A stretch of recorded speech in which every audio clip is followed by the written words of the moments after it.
Buster, buster एक जगह थी बिहार के अंदर। तो वहाँ के बारे में हमने थोड़ा बहुत समझा था कि वहाँ पर लोगों ने क्या करा, लोगों के साथ क्या क्या प्रॉब्लम आई जब ब्रिटिशरों ने सारे रूल्स और रेगुलेशन लगाए, तो उन बस्टर के लोगों ने कैसे रेवोल्यूशन स्टार्ट किया और रिबेल किया उनके खिलाफ। तो आज हम पढ़ेंगे जावा के बारे में। तो जावा है क्या, पहले तो सुन लो, ये कंप्यूटर वाला जावा नहीं है। जावा एक्चुअल में एक राइस प्रोड्यूसिंग, आज जावा बहुत फेमस है, चावल का आइलैंड कहा जाता है उसे, इंडोनेशिया में वो एक राइस प्रोड्यूसिंग आइलैंड है, बहुत फेमस है राइस प्रोड्यूसिंग आइलैंड के लिए। बट वो हमेशा से ऐसा नहीं था, वहाँ पर बहुत समय पहले जंगल ही जंगल था। और उस जैसे हमारे पे राज किया था अंग्रेजों ने, ब्रिटिशरों ने, वैसे ही जो जावा था, इंडोनेशिया था, उस पर जो राज किया था वो किया था डच ने। ठीक है, और डच ने भी अपने नए फॉरेस्ट मैनेजमेंट पॉलिसी लेकर आए थे वो, और उन्होंने जंगल वगैरह पर कब्जा किया था, जैसे इंडिया के साथ ब्रिटिशरों ने किया, वैसे ऑलमोस्ट जावा के साथ डच ने किया। आपको पता ही है, जैसे बहुत सारी कम्युनिटी थी जावा के अंदर। ठीक है, जावा के अंदर बहुत सारे जंगल में रहने वाले लोग थे, अलग अलग कम्युनिटी थी, उसमें से एक था कलांग्स। ठीक है, ये बहुत इंपॉर्टेंट है। अब टॉपिक का नाम है the wood cutter of Java. तो ये जो वुड कटर है ना, वही कलांग थे। ये कलांग बहुत ही ज़्यादा स्किल्ड थे काटने में जंगलों वंगलों को, और शिफ्टिंग कल्टीवेशन भी करते थे। ठीक है, ये इतने ज़्यादा वैल्यूबल थे, यानी इनकी इतनी डिमांड थी, इनको इतना बड़ा माना जाता था, इतना प्रीशियस माना जाता था कि जब 1775 में जब माताराम किंगडम, एक जावा के अंदर एक किंगडम था, जब वो स्प्लिट हुआ दो हिस्सों में, तो 6000 कलांग की फैमिली को भी दो इक्वल हिस्सों में बांटा गया कि जो किंगडम बटा है उसके आधे कलांग इस तरफ जाएंगे, आधे कलांग इस तरफ जाएंगे। यानी इतने ज़्यादा प्रीशियस माने जाते थे, क्योंकि जो उनके लिए बनाना, चीज़ें वगैरह बनाना, ये जो किंगडम है उनके लिए चीज़ें वगैरह बनाना, कलांग बहुत इजीली बना सकते थे। तो सोच सकते हो आप कितना इंपॉर्टेंट थे। It is difficult to harvest teak, मतलब जो difficult to harvest teak and for the king, मतलब ये जो पैलेस वगैरह बनाना है उसके लिए कलांग के अलावा कोई भी उसको इतनी स्किल्ड तरीके से नहीं काट पाता जितने तरीके से कलांग काट पाते, इसलिए उनको बहुत इंपॉर्टेंट माना गया और दो हिस्सों में उनको इक्वल बांटा गया कलांग की फैमिलियों को। बट जब डच आए तो उन्होंने सबसे पहले तो कलांग पर, जैसे उन्होंने 18 सेंचुरी में जब उन्होंने पूरे जावा पर कब्जा कर लिया, पूरे इंडोनेशिया पर कब्जा कर लिया एक तरह से, तो उन्होंने कलांग को पहले प्यार से बोला कि सर आप हमारे साथ आ जाओ। कलांग को बोला कि आप हमारे साथ मिल जाओ और हमें जंगल वगैरह काट के देना। बट जो कलांग थे उन्होंने बोला कि नहीं, हम ऐसा नहीं करेंगे, और उन्होंने 1770 में डच फोर्ट, यानी डच के जो लोग रहते थे उनके फोर्ट पे, यानी उनके किले पर हमला कर दिया और रिबेल स्टार्ट कर दिया। बट जो डच वाले लोग थे, डच कॉलोनियलिज्म थे, उन्होंने उसको सरप्रेस कर दिया, उस अटैक को रोक दिया, और जो भी रिबेल हुआ था उसको रोक दिया। ठीक है, जैसे इंडिया में ब्रिटिशर बहुत नए नए एक्ट लेकर आए थे, उसी तरीके से जो डच गवर्नमेंट थी, जो डच थे, वो भी अलग अलग लॉज लेकर आए थे। डच साइंटिफिक फॉरेस्ट्री उसमें से एक है। तो उन्होंने क्या किया, उन्होंने क्या करा, 19th सेंचुरी में Dutch introduce a new forest law and restrict villagers. उन्होंने क्या करा, जो डच साइंटिफिक फॉरेस्ट्री का वो एक एक्ट लेकर आए, एक नया फॉरेस्ट एक्ट लेकर आए, न्यू फॉरेस्ट एक्ट लेकर आए, और उन्होंने रिस्ट्रिक्ट कर दिया विलेजर्स को। तो जावा के अंदर जो विलेजर्स थे ना, उनको रिस्ट्रिक्ट कर दिया कि आप जंगल में नहीं जा सकते, और बिना किसी स्पेसिफिक पर्पस के लिए लकड़ी नहीं काट सकते, बोट बनाने के लिए और हाउस बनाने के लिए, और कुछ स्पेसिफिक चीज़ों को छोड़कर आप नॉर्मल उसके लिए लकड़ी नहीं काट सकते। मतलब बहुत सी ज़्यादा ज़रूरत, जब तुम्हें घर और शिप बनाने हो ना, तभी तुम वहाँ से लकड़ी ले सकते हो, वैसे रिस्ट्रिक्ट कर दिया पूरी तरह से, जैसे इंडिया में हुआ था, रिस्ट्रिक्ट कर दिया था ग्रेजिंग वगैरह के लिए। सेकंड था, अगर कोई विलेजर्स ग्रेजिंग करता हुआ मिल गया ना, तो ग्रेजिंग नहीं कर सकता वो, साथ ही में ट्रांसपोर्ट नहीं कर सकता वुड बिना किसी परमिशन के। ठीक है, और जो जंगल की ज़मीन है ना, उस पर अपने जो हॉर्स कार्ट होते हैं ना, जो क्या कहते हैं, बैलगाड़ी वगैरह, वो भी नहीं चला सकता। ठीक है, the need to manage the ship build and the railway they lead to introduce a new forest service. और क्योंकि जैसे हमें पता है कि हमारे भारत में भी ऐसा हुआ था कि ब्रिटिशरों ने क्या किया था, टीक के लिए और टीक के लिए जो उनका रेलवेज की वो बनाने के लिए और शिप के लिए उन्होंने बहुत ज़्यादा लकड़ी काटी थी। तो इसी तरह से किया था डच ने भी बहुत सारी लकड़ी काटी शिप बनाने के लिए और रेलवे बनाने के लिए। अगर मैं स्पेसिफिक बात करूँ ना, तो 1882 में क्या हुआ था, 2,80,000 से ज़्यादा शिपर्स जो होते थे ना, स्लीपर्स जो होते थे, लकड़ी के बड़े बड़े गट्ठे काटे और उनको एक्सपोर्ट किया गया डच। ठीक है, और बहुत ऑब्वियस ही बात है यार, तुम लकड़ी इतनी काटोगे तो तुम्हें कोई ना कोई तो चाहिए काटने के लिए। तो ट्रांसपोर्ट के लिए, लॉक के लिए उन्होंने थोड़े लेबर को करा, लेबर को बोला कि आप ऐसा करो। उसकी जगह में वो उन्हें कुछ पैसे दिया करते थे, उनको लैंड दिया जाता था खेती करने के लिए और कुछ पैसे भी दिए जाते थे। ठीक है, इसी को ही हम ब्लैंडोंगिस्टैन सिस्टम कहते हैं।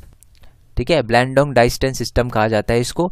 ठीक है, तो ब्लैंडोंग डाइस्टेन सिस्टम में आपको दोबारा बता देता हूँ। डच ने क्या किया था, रेंट लगा दिया था कल्टीवेशन करने के लिए। मतलब जो लैंड था ना, जो विलेजर्स के पास थोड़ी ज़मीन थी, उन पे टैक्स लगा दिया और बोला कि इस टैक्स से तुम तभी बच सकते हो जब तुम फ्री में काम करो हमारे लिए और अपनी बफेलो वगैरह का भी यूज़ करने के लिए दो और ये चीज़ें वगैरह उठाने में हमारी मदद करो। बहुत देखो, नाम जितना टफ है ना उतना है नहीं। इन्होंने क्या किया था, डच ने लैंड पे रेंट इम्पोज कर दिया और बोला कि अगर आप ये लैंड अगर ये नहीं देना चाहते ना तो आपको क्या करना पड़ेगा, हमारी मदद करनी पड़ेगी, ये लकड़ी वगैरह काटने में और ये थोड़ी हेल्प करवानी पड़ेगी, फ्री लेबर देना पड़ेगा आपको और बफेलोज वगैरह भी देनी पड़ेगी आपको। ठीक है, इसी सिस्टम को ब्लैंडोंग डाइस्टेन कहा गया, ब्लैंडोंग डाइस्टेन सिस्टम कहा गया। ये बहुत इंपॉर्टेंट है। अब एक पर्सन आए जिनका नाम था सुरोनतिको सामिन। ये बड़ा मशहूर है। ठीक है, 1990 में एक सुरोनतिको सामिन नाम के एक पर्सन थे जो रेंडुब्लाटंग विलेज से थे। उन्होंने क्वेश्चन किया कि यार पानी, अर्थ, वुड, ये विंड, ये सारी चीज़ें डच तो लेकर आई नहीं है, डच ने तो बनाई नहीं है, तो डच को कोई भी राइट नहीं है कि वो इस चीज़ पे कब्जा कर सके, वो तो किसी की नहीं है, तो हमें जाने क्यों नहीं दे रहे। ये जो सुरोनतिको सामिन था, बहुत ही अच्छी बात करी इन्होंने ये बोला कि विंड, वाटर, अर्थ और वुड ये आपकी तो बनाई हुई है नहीं। ठीक है, he argue that state had not created wind, water, earth और वुड, तो आप इसको कैसे कंट्रोल कर सकते हो। तो इसी के चलते, यानी इसी सोच को लेकर 1907 में, ठीक है, 1907 में अराउंड 3000 से ज़्यादा फैमिलीज इसके आइडिया को समझी। उन्होंने कहा हाँ बिल्कुल सही बात है, सही कह रहा है ये, सामिन के हम साथ हैं।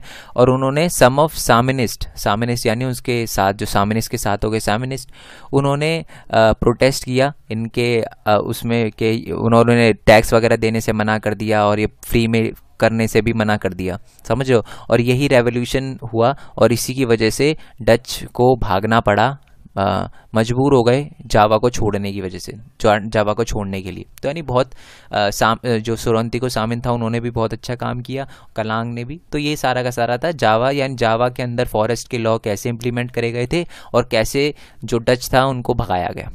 अब वॉर एंड डिफॉरेस्टेशन, आपको पता है यार, जब इंडिया के अंदर जब ब्रिटिशरों ने बहुत सारे पेड़ काटे, आपको पता ही है, first world war, second world war के टाइम में हम अपने शिप के लिए और अपने औजार बनाने के लिए उन्होंने बहुत सारे पेड़ जो थे वो काटे।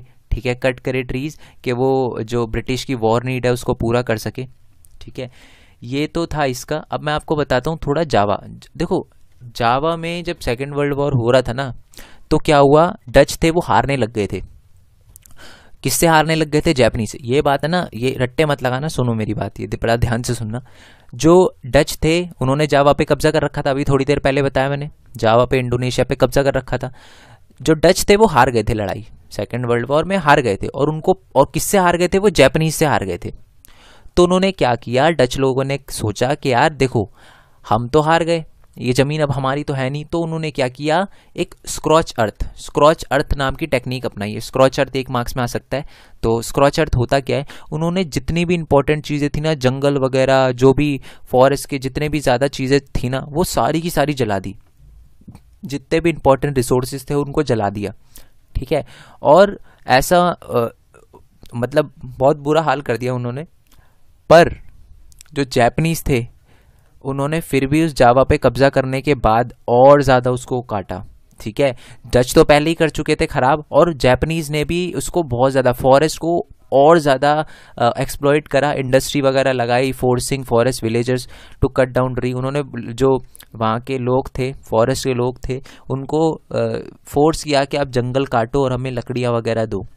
और बहुत सारे किसानों को बोला गया कि आप अपनी ज़मीन एक्सपैंड करो, उगाओ और हमें टैक्स वगैरह दो। ठीक है, and as in India, peoples need to agriculture land to bought, then not into the conflict with the department to desire the control land and exclude people from it. India में भी बहुत सारे conflict होते हैं हमारे forest department और जो जंगल के लोग हैं उनके बीच में, बट कुछ न्यू डेवलपमेंट इन फॉरेस्ट्री भी आई है। यानी कि अब 90s-80 में अगर इंडिया की बात करूं और एशिया और अफ्रीका के देशों की बात करूं, तो जो साइंटिफिक फॉरेस्ट्री वाले लोग थे ना, वो समझ चुके हैं कि हम ये लॉ ऐसे नहीं ला सकते, हमें जो फॉरेस्ट कम्युनिटी है उनका भी ध्यान रखना पड़ेगा। हम जंगल का बचाव, जंगल में से कम्युनिटी को हटाना जंगल का बचाव नहीं होगा। यानी अगर आप जंगल को बचाना चाहते हैं तो कम्युनिटी को वहाँ से बाहर निकालना एक सही उपाय नहीं है। तो हमें वही काम करना पड़ेगा जो जिससे फॉरेस्ट के लोग भी खुश रहें और जंगलों का भी नुकसान ना हो। ठीक है, conservation of forest has become important than collecting timber. यानी वो समझ चुके थे, जो बहुत सारे लोग थे, जो गवर्नमेंट थी, वो समझ चुकी थी कि सिर्फ टिम्बर कलेक्ट करना काम नहीं होता फॉरेस्ट का, फॉरेस्ट को कंजर्व करना भी सबसे ज़्यादा इंपॉर्टेंट है। क्योंकि टिम्बर तो हम कभी बाद में भी निकाल लेंगे, बट फॉरेस्ट को इस टाइम कंजर्व करना बहुत ज़्यादा इंपॉर्टेंट है। For this people near the forest are involve. और ये सारा करने के लिए हमें जो विलेज के अंदर लोग रहते हैं, जो फॉरेस्ट के अंदर लोग रहते हैं, उनकी हेल्प चाहिए, उनको भी अपने साथ मिलाना पड़ेगा। Villagers have to help the forest to survive as they protected from in sacred गूज। मैंने आपको बताया था जैसे बस्टर भी लोग थे, वो भी जंगलों को बहुत ही अपना पूजते हैं। जैसे भारत में, इंडिया में भी बहुत सारे लोग आपने देखा होगा पेड़ों वगैरह को पूजते हैं, पूजा करते हैं, उनकी सेक्रेड ग्रुप्स मानते हैं। तो यही बोला गया कि जो विलेजर्स हैं, जो गांव वाले हैं, जो जंगलों में रहते हैं, वो ही बचा सकते हैं फॉरेस्ट को, क्योंकि वो फॉरेस्ट को एक सेक्रेड ग्रुप्स मानते हैं, एक पूजा के, एक धार्मिक चीज़